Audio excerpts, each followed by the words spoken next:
Hoje na nossa aula vocês vão estudar sobre palavras com oso e com osa, certo? Então ele pede para você observar essas palavras abaixo. Veja só: coragem, corajoso ou corajosa; mistério, misterioso ou misteriosa; poder, poderoso ou poderosa, certo? Então observe o que ele diz, ó. As terminações oso e osa, elas juntam-se às palavras para formar outra palavra, que indicam características. Isso é, elas formam adjetivos. Vamos ver? Olha só.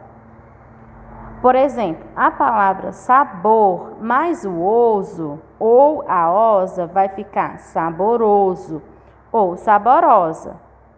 A palavra respeito mais o oso ou a osa, né, que é feminino ou masculino, vai ficar respeitoso ou respeitosa. Depende se é feminino ou se é masculino. Olha só o que ele diz. Essas terminações, gente, elas indicam um exagero de uma característica, ou seja, algo ou alguém é cheio daquilo a que nos referimos, certo? Por exemplo, quando uma pessoa ela tem muito medo de alguma coisa, a gente chama de quê? Medroso, né? Então é assim que a gente fala. Quando uma pessoa ela faz muito mistério, né? A gente fala como ela é misteriosa, né? Ou misterioso, tá certo? Então, quando a gente acrescenta o oso ou a osa nas palavras, é quando a gente quer indicar um exagero, né, da característica. Por isso que a gente acrescenta o oso e a osa, certo? Então, quem tem medo demais é medroso. Quem é bom demais é bondoso.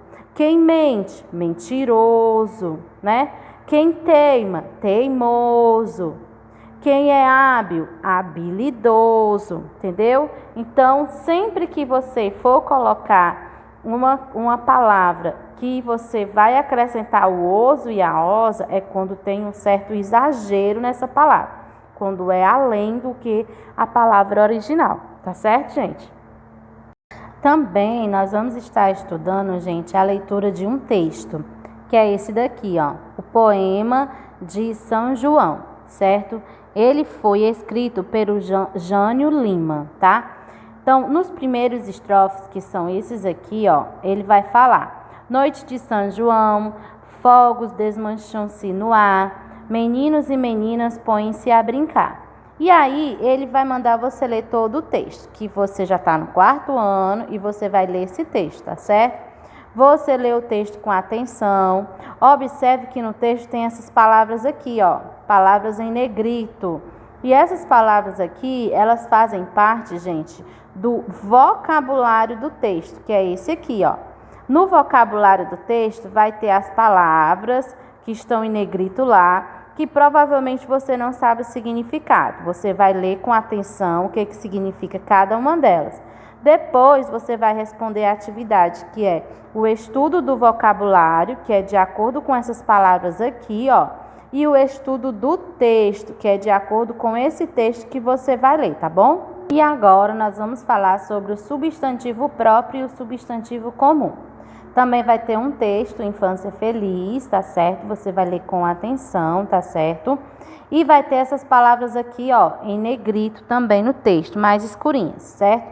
E ele vai falar que o Gustavo é o nome de pessoa, São Paulo é o nome de cidade, Correios é o nome da instituição, certo? O que acontece, gente? Olha só, as palavras que indicam o nome de pessoa, lugar, instituição, festividades, etc., a gente chama de substantivo próprio.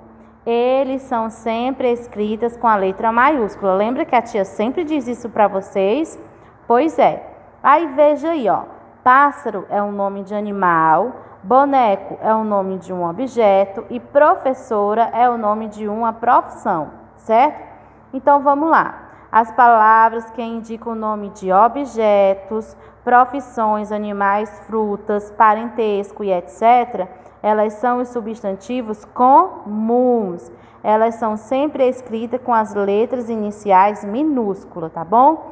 Então, a diferença é essa. Nomes próprios, letras maiúsculas, e nomes comuns, letras minúsculas, tá bom? Isso aqui você já sabe, tá certo?